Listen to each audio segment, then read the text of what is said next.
lagunya tuh dalam banget itu. Rekaman tuh sering keluar, Iya. mencari inspirasi di luar, menulis lagu di luar, merekam di luar.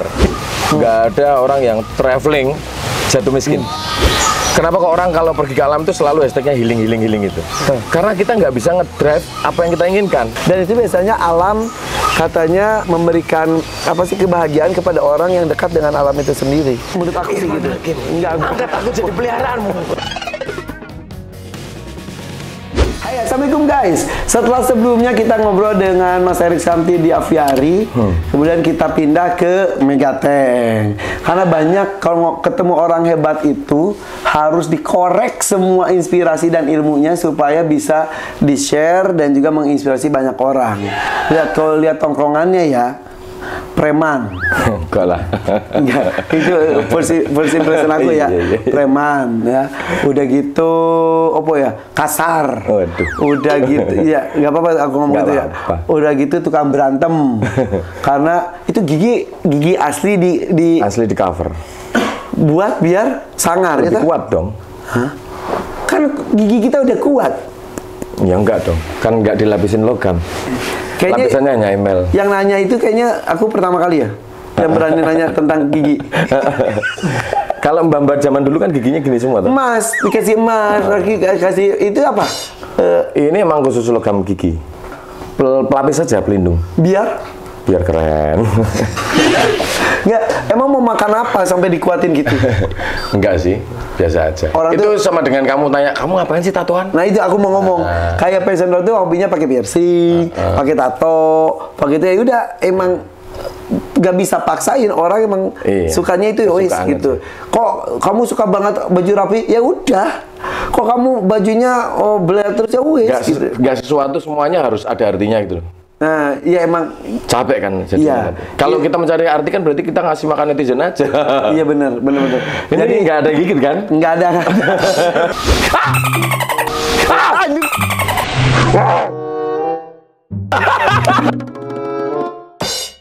Dokter hewan. Karena udah tak kode loh. Di sana digigit kura-kura. Intinya ya guys, manusia itu diciptakan oleh Allah itu sempurna semuanya. Casingnya beda-beda. Casing dalam artian kata rambutnya, kulitnya, matanya dan lain sebagainya. Ada yang tangannya lengkap, ada yang tidak lengkap, tapi itu tetap sempurna. Cuma beda casing. Nah, ya, tambahannya gaya baju, gaya berpakaian, gaya itu juga yaitu ya casing-casing berikutnya gitu tuh. Iya. Kenapa dianggap sempurna itu karena ini penilaian manusia ya. Setidak sempurnanya kamu pasti memberikan arti ke yang lainnya. Iya. Jadi disebut sempurna itu karena jadi lengkap karena ada kamu. Kekurangan orang sama kelebihan orang saling menyatu, saling kurang, saling lebih. Iya. Bahkan satu ekor ikan hilang pun kan dia bisa mempengaruhi semuanya. Iya benar. Seimbang. Iya. Bahkan ada beberapa teman kita kan yang pernah ketemu nggak ada kaki, nggak ada tangan, dia bisa renang kan itu secara teori nggak mungkin, tapi bisa istilahnya. Iya. Orang nggak ada tangan tapi bisa menulis, bisa makan, bisa melakukan apapun bisa. Orang lumpuh otak bisa hafal 30 juz Al-Quran bisa, padahal lumpuh otak kayak gitu. Nah, orang itu beda-beda, seperti nasib orang itu beda-beda. Nah, Mas Sukamti lagi gue itu gurunya berarti ya. Mas Endang. Mas Endang bukan juga. Mas Erik ini juga punya visi misi mengumpulkan orang-orang yang dianggap nggak beruntung. Justru itu beruntung semua. Dianggap orang-orang kan orang nggak beruntung, kurang beruntung. Justru menurutku nggak setuju seperti itu. Enggak. Justru menurutku murid-murid itu paling beruntung semua. Karena mereka adalah orang-orang yang diberikan bakat berlebih, bakat yang tidak dimiliki teman-teman yang lain, dan diberikan waktu dan kesempatan. Bayangkan. Iya. Berarti beruntung banget ya. Dikasih keahlian yang kamu nggak bisa, aku nggak bisa, teman-teman di sini nggak bisa. Untuk membuat animasi, dan dia diberikan waktu dan kesempatan untuk belajar mengembangkan dirinya, itu beruntung. Bedanya karena mungkin kita dilahir tuh tidak bisa milih di keluarga seperti apa. Kebetulan misal mereka dilahirkan dari keluarga broken home, mereka dilahirkan dari keluarga yang secara ekonominya tidak lebih, misal gitu ya. Itu aja tuh. Murid-muridnya seperti apa aja sih? Muridnya banyak. Katanya banyak anak jalanan, banyak. Tapi kan kita tidak terus yang sekolah harus anak jalanan semua, enggak. Karena itu hak semua orang untuk belajar. Jadi kalau Jadi nggak ada persyaratan khusus. Oke. Kamu harus miskin, nggak juga. Kamu harus punya ijazah, nggak juga. Justru itu malah kita hilangkan. Yang penting kamu punya minat, bakat, dan direstui orang tua. Cuma 3 itu syaratnya. Bakat, minat, direstui orang tua. Itu tak? Ya. Universitas? DAS University. DAS itu apa? DOS itu jadi gini. Do and Das. Jadi tarik mundur dulu. Dulu karena memang punya dendam pengen bikin sekolah. Karena dulu aku di DO kan. Gue mau ngomong, Sukamti itu nama gurunya yang salah satunya dia yang men-DO. Akhirnya jadi band, terus agak apa ya namanya? Ada yang mengganjal dengan sistem pendidikan gitu. Jadi kritik ini tak sampaikan dalam bentuk tindakan. Semoga bisa menjadi alternatif pilihan juga buat Erik Sukamti yang merasakan hal yang sama gitu. Jadi mereka dapat tempatnya. Nah, waktu aku mau membuat itu kan aku perlu pendanaan juga. Ya. Nah, pendanaan itu adalah hasil kumpulan dari semua penontonku. Penonton bukan AdSense waktu itu mereka berjumlah Galang Dana. Galang Dana. Oh iya. Nah, nama tayanganku kan DAS, Diary of Erik Sukamti. Oh, Das itu Diary of Erik Sukamti. Ya Allah, DOES, Diary of Erik. Lihat Mas, ini lighting alam. Lihat ini ada matahari masuk. Ada stronya ya. Ya tuh, ya kan? Sering tak lihat di laut, terang aja. Ya kan ini di rumah. Iya. Ini di rumah. Rumahku kan alam. Oh, iya, ayo wis. Iya. Das itu Diary of Erik Sukamti. Oke, tadi kita ngobrol sampai mana? Nah, akhirnya kita bersepakat karena yang mendanai kan waktu itu kita butuh sekitar 10 komputer. Itu mereka patungan semuanya penontonku itu. Jadi aku mempresentasikan maksud dan tujuan melalui video, lalu mereka menyambut dengan bantuan. Tahun berapa itu? 2015-16 ya lupa. Sekarang 7 tahun. Orang percaya. Percaya karena memang ada hasilnya, ada reportnya. Nah. Karena setiap hari tak laporkan dalam bentuk video. Nah, karena Jadi fungsi video itu bukan lagi untuk AdSense. Sekali lagi, aku bikin konten itu bukan untuk AdSense. laporan. Ya untuk juga dokumentasi. salah satunya dokumentasi Iya. juga. Fungsi dokumentasi kan salah satunya adalah Biar orang bisa ikut memantau Bisa ikut apa yang sedang terjadi di Das University. Itu tuh berarti S1. apa tuh? Kan universitas tuh D3, S1. Oh, enggak ada. Kita kan Universitas itu cuma independen. sebatas istilah ya. Sekolah. Iya. Universitas. Kalau kita fokus sama tujuannya, tujuan bersekolah kan belajar.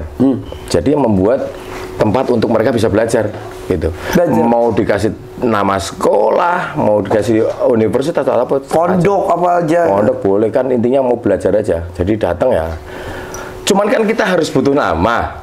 Ya. Gitu. Jadi itu sespontan kita bikin nama Endang Sukamti aja. Das University. Gitu. Oke. Muridnya Muridnya dari mana-mana, dari seluruh Indonesia ada. Jadi kita caranya buka pendaftaran aja. Siapa yang berminat, nanti tes bakat, tes minat, kemudian orang tuanya diajak, interview sama orang tuanya juga. Untuk memastikan tuh, karena sistem pendidikannya kan dikarantina, jadi orang harus benar-benar yakin dengan keputusannya. Terus dia belajar di tempat kami, tinggal di tempat kami, makan juga di situ, tidur di situ, bangun tidur ya cuma belajar. Kalau lapar makan, kalau ngantuk tidur. bayar. Enggak, sepeser pun tidak dipungut. Nah, untungnya dari mana, Mas? Pendidikan itu buat aku memang idealis gitu. Jadi bukan ranah untuk kita berbisnis. Kalau tempat lain aku bisnis. Iya, iya. Di wisata aku bisnis, di musik aku bisnis. Tapi kalau untuk pendidikan enggak, karena itu aset kita. Indonesia itu bisa maju karena pendidikan. Oke.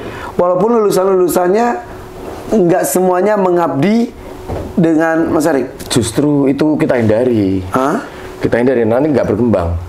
Biarkan mereka merangkai cita-citanya. Entah kalau lulus dari kita ya dia mau bekerja dimanapun kita nggak mengungut biaya, justru malah kita bantu. Hah? Ya.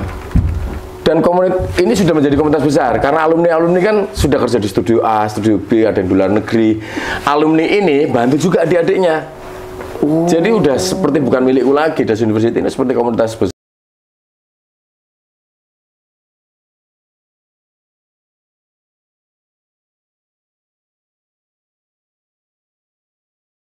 Toki ke tebing Danau Toba. Ayah Seruni mencoba menolong Seruni. Namun, batu itu sudah semakin menghimpit badan Seruni. Jadi membentuk komunitas besar. Iya. Oke, yang dipelajari itu kan tentang animasi. Animasi, 3D modeling, kemudian ada UI UX design. Itu modern banget loh. Ya kebetulan memang waktu itu merespon kebutuhan industri yang ada. Ya. Startnya dari situ. Aku nggak mau juga nanti sekolah di tempatku keluar nganggur, aku males. Makanya banyak, Mas kok nggak bikin jurusan musik toh? Lah aku aja sekolah musik nggak lulus ya, tapi jadi musisi. Oh dulu sekolah musik gitu ya? Iya. Di mana? Di SMM, sekolah menengah. Oh, sekolah menengah. Aku syuting anak aku kemarin di SMM. Sekolah menengah musik di Jogja. Itu satu-satunya sekolah musik di Indonesia tuh. Salah dua. Satu lagi di? Oh salah tiga, Ding. Salah tiga di Jawa. Ada Medan, ada Bali, ada Jogja. Tapi kayaknya salah satu udah nggak ada. Medan udah nggak ada. Iya, aku kemarin klip anak aku itu bikin orkestra gitu juga. Pemain orkestranya anak-anak SMM. Iya. Bahkan partner nyanyi Aisyah itu Putri Aryani, anak SMM juga. SMM juga. Iya. Oh, nggak lulus? Nggak lulus di situ. Ya Allah. Maaf. Kenapa? Kehebohan kerja. Berkarya. Nah, itu dia. Karena menurutku sistem pendidikan yang memang harus kita lakukan seperti kurikulum. Gitu. Oke. Aku mungkin musik bisa 9, tapi kan belum tentu pelajaran yang lain. Karena aku ikan ya ujiannya harus berenang, nyelam, ya kan? Iya. Kalau dipaksa manjat kayak monyet ya aku gagal. Jadi adanya Das University ini adalah sebuah cita-cita berontak dari sistem pendidikan. Maaf ya, ini bukan protes SMM ya. Enggak, secara SMM bagus, SMM bagus. Secara keseluruhan, sistem pendidikan Indonesia tuh sekarang sih sudah mulai pada berubah sih. Iya. Tapi aku ngomongin zaman dulu ya. Zaman dulu. Ini kalau kita ngomongin ini ntar pada protes gitu. Zaman dulu tuh beneran semua harus bisa bahasa Indonesianya tinggi, matematikanya tinggi. Iya. Padahal misal yang ini bakatnya di seni. Nah, kayak gitu-gitu. Iya. Jadi berontak kita hanya bikin Das University. Iya. Orang yang seperti Endang Sukamti yang mungkin nilai kimianya jelek tapi nilai gambarnya bagus ya wis bakatnya itu di itu. Kan itu kayak clue ya. Kayak kamu dikasih alam gitu sama Gusti Allah, kamu dikasih anugerah ini berarti kan clue sebenarnya. Itulah kamu. Udah dikasih modal itu. Ngapain dibikin sama semuanya? Kalau orang tua kita kan dulu, wah Erik ini ketika dikursusin matematika. Iya. Padahal kuatnya olahraga. Harusnya kan di musik mungkin ya, atau di apa gitu yang anaknya jago banget. Iya. Akhirnya anak jadi setengah-setengah. Iya, itunya nggak berkembang, ininya dipaksa, padahal nggak mampu. Iya. Oh gitu. Karena dulu ya standar pintar itu harus menguasai semuanya atau kurikulum. Benar. Das University, kalau sudah memutuskan mau belajar di situ berapa lama? 1,5 tahun. Aja. Udah langsung jago? Oh beda loh, begini. Kalau Das University, kamu hanya belajar satu pelajaran yang kamu mau aja. Bayangkan, orang selama 1,5 tahun belajar ke air rasio pasti jadi ahli kalau dia setiap hari pegangannya itu terus. Iya. Nggak dipusingkan dengan matematika. Iya. Asal aja terus itu, asal. Iya. Jadi kalau ditanya hanya 1,5 tahun, iya, tapi setiap hari, setiap jam. Gurunya sama? Gurunya dulu aku ambilin dari industrinya langsung. Gitu. Jadi kita training for mentor dulu. Waktu itu pertama kali kan ada 10 murid. Nah, 10 murid ini kontraknya memang kenapa 1,5 tahun? 1 tahun untuk ngelarin semua pendidikannya, 1,5 tahun untuk mengajar. Jadi dia membayar bukan semata-mata gratis, tapi dia membayar dengan ilmunya. Wah, mantep Mas. Gitu. Jadi aku nggak pakai dosen lagi. Ada sih dosen yang memang membimbing. Tapi jadi 1,5 tahun pengabdian istilahnya ya? Pengabdian. Wow, itu ide dari mana? Dari dulu aku pernah implementasikan ini di pesantren. Gitu karena. Mana pesantren tuh gini? Nah, dulu mau ikut-ikutan terlibat di pesantren. Terus di sana terinspirasi dari pesantren. Iya, pesantren itu ada sistem mengabdi juga gitu. Iya, gitu. Jadi itu tak terapkan. Nah ini nih banyak gaul, banyak ketemu orang, banyak pengalaman, bikin formula sendiri. Iya. Katanya pernah pindah tempat juga lokasi? Pindah dulu pertama itu di Jalan Godean, terus dulu kan kontrak karena baru 10 murid.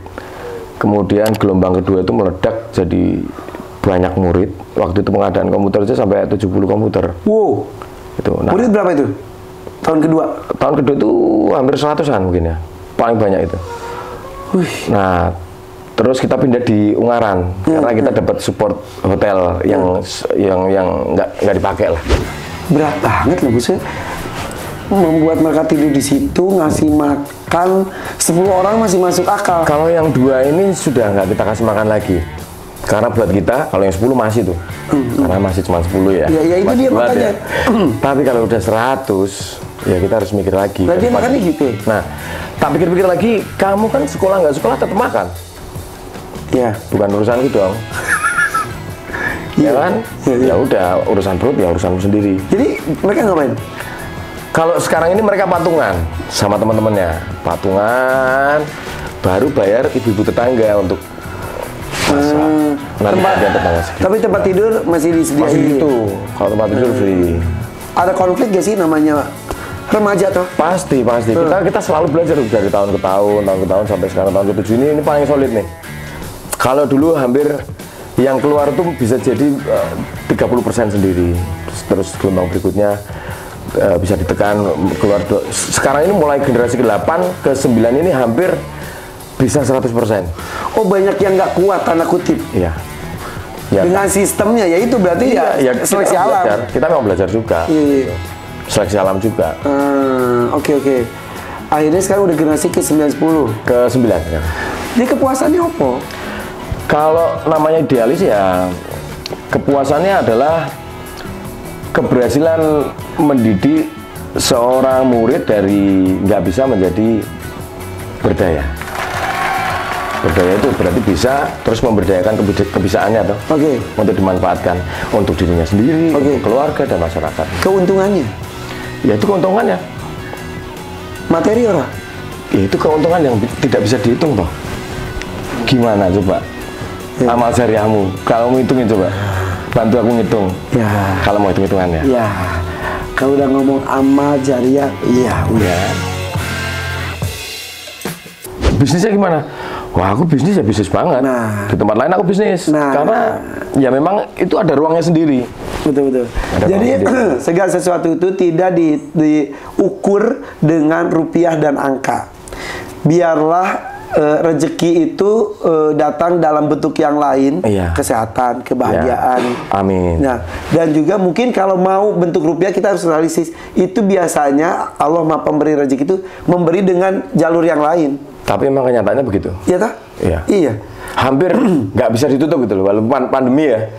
Tahu-tahu satu ditutup, aku dibukakan pintu yang lain gitu. Iya, itu nggak bisa dipaksa. Kalau udah mau dicep, istilahnya kerannya tutup ya tutup. Lah ngalir ya. Iya. Jadi biarkan angka-angka itu datang di tempat lain dan kebahagiaan juga datang dalam bentuk lain. Hampir nggak pernah kita pikirkan kok kalau masalah angka-angka itu. Cukup. Ya itu tadi seperti aku bilang karena ternyata terus dibukakan banyak pintu. Pernah merasa sampai titik, waduh ini tanggung jawab banyak tapi ini nggak bisa apa-apa pernah? Alhamdulillah enggak. Iya. Selalu dibukakan jalan. Pasti itu. Even itu pas pandemi kemarin? Even pas pandemi. Bahkan aku pandemi ini berhasil membuat usaha baru yang memberdayakan masyarakat dan menjadi keuntungan banyak orang. Pandemi. Iya. Bandku nggak bisa manggung, bayangin. Iya. Tutup dunia hiburan. Tutup kan? Iya. Justru dapat kebahagiaan dengan yang lainnya. Opportunity justru memberi karena mau nggak mau kan?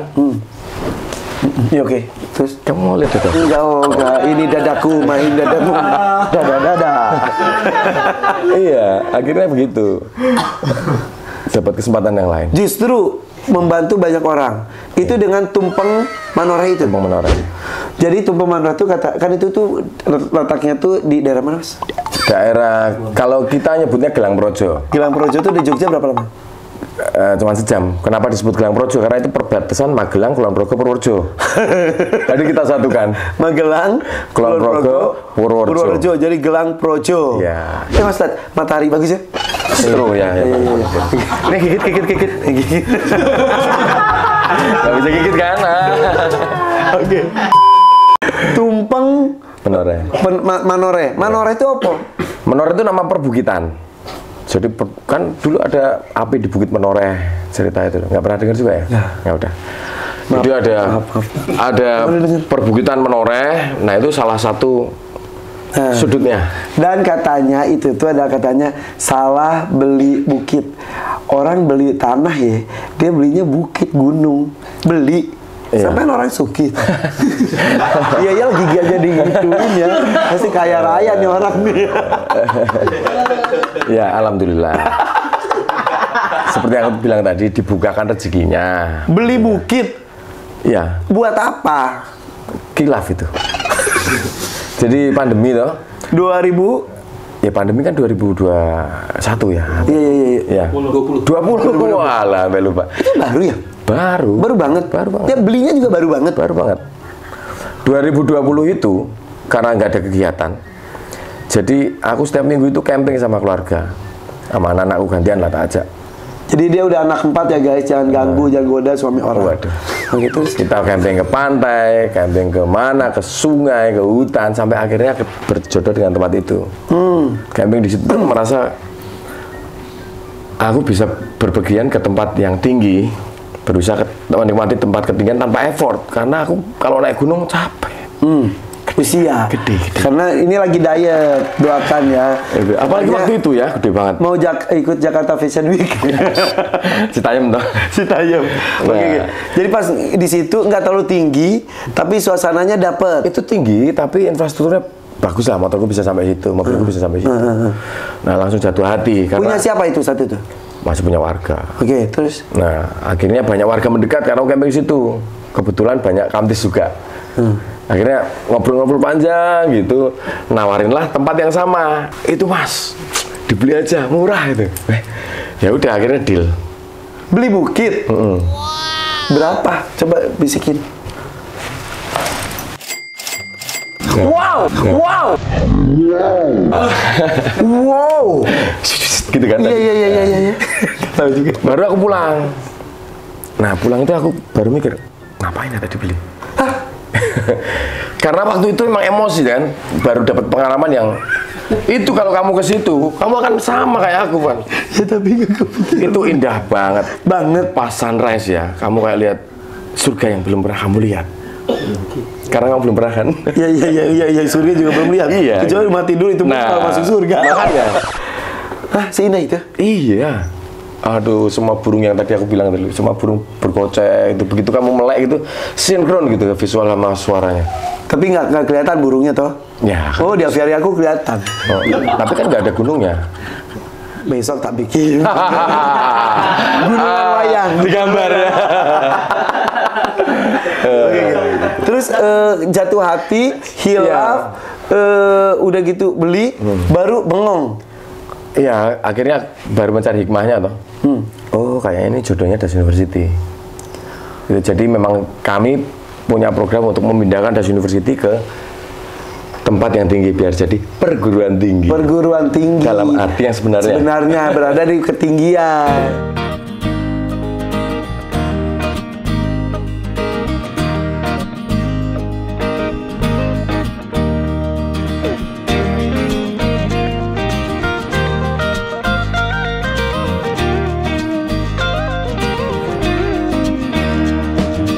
Aku tuh kalau punya ide harus langsung tak eksekusi. Eksekusi minggu depan ayo kita semuanya ke sana. Semuanya tak ajak murid-muridku buat dokumentasi. Wah, babat, set bersihkan. Nah, ini bagus ini. Lama-lama pandemi nggak kelar-kelar. Pembangunan udah mulai dibersih-bersihkan. Ini kalau diterus-terusin bangkrut kita. Makanya aku langsung mundur lagi, tak breakdown lagi tatapan pelan ini apa yang harus lakukan dulu. Apa yang harus aku lakukan dulu step by step. Oh ternyata memang aku harus kenalan dulu dengan environmentnya, masyarakatnya, potensinya apa aja. Jadi aku meriset ulang, studi analisis bahasa kita. Oke. Akhirnya di situ berkenalan dengan banyak potensi yang di luar ekspektasi dari cuma sekedar bukit. Oh. Aku nemu orang-orang yang seperti ini, aku nemu masyarakat seperti itu. Jadi yang tadinya kontraktor itu tak bayar segitu mahalnya untuk bangun di situ dan aku nggak kuat. Aku bisa bikin sesuatu yang sederhana dengan masyarakatku. Akhirnya masyarakat ikut memiliki, diberdayakan juga. Iya kan berarti aku harus bikin ATM kan, bikin usaha dulu di situ. Iya. Untuk menghidupi semuanya, pandemi. Oke. Makanya aku Akhirnya bikin usaha bersama dengan masyarakat. bukan UMKM ya? Bukan. Apa ya istilahnya? Usaha bersama. Contohnya ada apa aja sih itu sekarang? Nah, sekarang ini yang pertama kali tak buat kan berarti aku harus menciptakan magnetnya dulu supaya orang tertrigger untuk datang. Setelah orang datang baru diecer. Nah, bikinlah satu icon yang aku namakan Tumpeng Menoreh karena di situ ada bukit yang bentuknya segitiga, kayak piramid, presisi banget.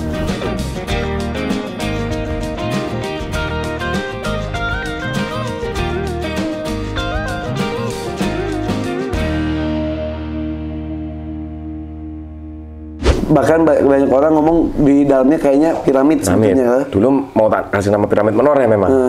Cuman kan piramid kuburan. Ya. Jelek toh. Maksudnya nggak ceria gitu loh, nggak kurang blessing. Tumpeng. Nah, tumpeng kan simbol segitiga yang dipakai orang untuk berdoa, bersyukur. Segitiga itu menuju ke yang satu. Menuju yang ke satu gitu. Wah, tumpeng pas. Dan benar-benar seperti namanya menjadi berkah juga gitu. Setelah Tumpeng Menoreh jadi, banyak orang sana kan. Nah, itu baru kita terapkan bisnisnya supaya semuanya hidup. Ada apa aja sekarang? Kalau sekarang ada destinasi off-road, ada ya core bisnisnya restoran sebenarnya, restoran with view. Nah, yang jualan ya warga. Gitu. Jadi aku nggak bikin dapur. Semua masakan, semua makanan itu dari warga lokal semua. Mereka bikin, jual di situ, kita ambil untung, mereka dapat untung juga. Oke. Ibu-ibu A, ibu-ibu B. Oh, ibu-ibu A bagian lodeh, ibu-ibu B bagian semur, ibu-ibu B bagian ini. Jadi komplit, kita punya 18 menu tradisional. Wow, masa kor sana ya? Iya dong. Iya. Itu katanya 50.000, 24 jam, nggak tutup. 24 jam, karena sunrise spot kan, kadang banyak orang datang jam 12 malam mau nungguin sunrise. Ada tempat nginepnya? Ada. Tempat nginepnya juga ada yang memberdayakan warga juga untuk bikin homestay. Wow. Gitu. Wow, jangan-jangan ntar kita nginep satu tim di sana ya? Bisa. Enggak, aku aja sendiri bawa 2 kameramen. Oh iya. Bisa, kalau misal outing gitu bisa? Bisa dong. Kita punya glamping 200 untuk spesifikasi 200 orang. Wow, oke. Wow, sekalian kita lepas liarkan ada di situ pantai juga kita bikin pantai di atas gunung. Pantai di atas gunung. Ya, emang kamu harus ke sana buat lihat sendiri. Aku lihat gitu tuh ada yang hijau gitu di atas kayak landasan helikopter itu loh. Oh, itu tumpeng menorehnya. Itu tumpeng menorehnya itu. Tumpengnya di belakangnya yang bentuk tumpeng. Menoreh itu perbukitannya. Oke. Itu bukan punya sampean bukan? Sama, itu satu wilayah. Jadi berapa hektar total? Totalnya semuanya 6 hektar. Tapi yang baru kita bangun baru 4.000 meter. Gimana, mau join untuk bikin aviari di sana? Ujungnya gitu, MLM. Ayo kita buka. Apakah ada yang ingin bergabung dengan kami? Soalnya ajakan bergabung semuanya. Tapi itulah guys ya, kalau melakukan dengan hati untuk kebaikan bersama pasti ada jalannya. Itu dia yang jalan itu yang kita semuanya nggak bisa diprediksi, nggak bisa di teori, nggak bisa direncana. Iya, kita hanya membuat opportunity, kemungkinan gitu ya. Dengan jalan-jalan, dengan keluar dari rumah itu kan kita punya banyak ilmu, punya banyak kesempatan. Ya cuma memperbanyak kemungkinan aja. Tapi untuk ketok palunya kan bukan di kita. Sampai benar-benar aku berjodoh dengan tempat itu, berjodoh di waktu yang tepat, dengan orang-orang yang tepat, itu kan blessing ya. Iya. Perlu nggak sih ada otak bisnis di hidup kita? Aku sendiri nggak belajar bisnis, tapi ya sambil jalan akhirnya belajar juga. Karena aku tuh otak bisnis aku tuh nggak ada, kenapa ya? Misal, aviari, semua orang gini, kenapa nggak dibuka untuk enggak? Karena aku nggak mau terlalu majemuk orang yang masuk. Maksudnya nggak semua orang bisa ikut menjaga, semua orang ikut. Ya itu hak sih. Iya. Misal seperti itu. Kayak tapi egois juga sih kalau kamu nikmati sendiri. Tapi kan sampean bisa masuk. Iya. Jadi orang maksudnya kalau diberdayakan itu akan menjadi manfaat yang gede juga. Tidak hanya sekedar edukasi, tapi juga menghidupi masyarakatnya. Betul. Kamu nggak ngeluarin uang lagi untuk beli pakan. Iya. Sampai sekarang masih ngeluarin. Iya. Terus masyarakat yang kerja juga banyak yang terlibat. Ya udah nggak apa-apa, karena aku menghidupi banyak orang. Iya, aku masih punya lahan gede kok. Oh ya udah, tapi ya kalian sampai indahan aku tapi ya. Kita bisa gabung kok. Iya iya. Kita bisa berkolaborasi ya. Bisa kok bisa. Banyak ide pemerintahan pernah mengajak kolaborasi juga. Kita bekerja sama dengan pemerintahan desa melalui kelurahan. Iya. Kalau pemerintahan pusat belum terjalin. Jadi gini guys ya, kesimpulannya kita itu harus benar-benar aware dengan apa yang ada di lingkungan kita. Lingkungan kita tuh pasti punya kekuatan. Kekuatan bisa bergerak menjadi tajam ketika ada orang mensupportnya. Saling mengaitkan rantai-rantai itu menjadi sebuah rangkaian rantai. Jadi ini bulatan kekuatan. Ketika begitu jadi sebuah kekuatan yang lebih dahsyat lagi. Yang sempurna tadi yang sempurna. Karena satu orang itu pasti melengkapi. Seperti bahasa kita di awal, kekurangan orang, kelebihan orang itu saling melengkapi satu dan yang lainnya. Kehidupan kita itu pasti punya arti, pasti, karena kita saling memberi nilai. Karena kita adalah koloni. Dalam guys, ini kayak dalam lah ini sampai. Oke. Udah gitu aja guys ya. Tuh Mas, ada mataharinya udah di sini Mas. Iya. Ini terus. Oke. Udah gitu aja guys ya. Ini ngobrol sama yang kayak gini-gini nih. Nggak bisa ada habisnya, akan banyak banget. Makanya ayo subscribe channelnya ya, Das Diary of Erik Sukamti. Cari inspirasinya. Beliau bisa seperti ini, lu semua juga bisa kok dengan kemampuan dan juga kesempatan masing-masing. Kalau banyak orang seperti beliau di banyak titik di Indonesia, kita tuh bisa akan jauh lebih maju daripada sekarang. Kita berkembang terus, kapan berbuahnya? Ya, berkembang, berbuah, dan maju. Ayo bareng-bareng, karena kita jujur masih timpang banget antara di satu daerah dan daerah lain, dari pendidikan dan lain-lain. Loh Wan, gak Gitu. apa-apa, ternyata memang harus seperti itu. Masa? Iya. Berbedanya itu. Contoh, nggak harus cepet loh, ini juga iramanya kamu bilang pelan. Ya, tempanya sama. Kura-kura juga begitu kan, tadi pelan, kalau gigit. Iya benar. Oh, iya. Pelan, memang kalau memang desainnya seperti itu ya nggak masalah. Orang desa itu justru berbahagia, orang yang menurutku happy banget. Kenapa? Dia nggak seperti orang kota yang takut kehilangan harta. Iya. Di desaku itu pandemi nggak pernah takut karena ketahanan pangannya berlebih. Bahkan sama corona pun nggak takut. Bersyukur orangnya. Dia nggak peduli dapat salary berapa, nggak dihitung. Bahkan dulu waktu pertama itu tak riset, Pak Bu tolong ditulis Mas, pengeluaranmu itu berapa? Aku pengen analisa dulu. Dia bisa nulis loh pengeluaran dalam sebulan berapa. Begitu tak balik, bingung dia mau nulis income-nya berapa setiap bulan. Padahal sama dengan itu yang dikeluarin. Bisa ya orang hidup kayak gitu. Tapi nyatanya hidup aja dan bahagia. Iya. Happy aja. Yowes, kalau gitu kita bersyukur aja deh. Bersyukur dimanapun kita berada.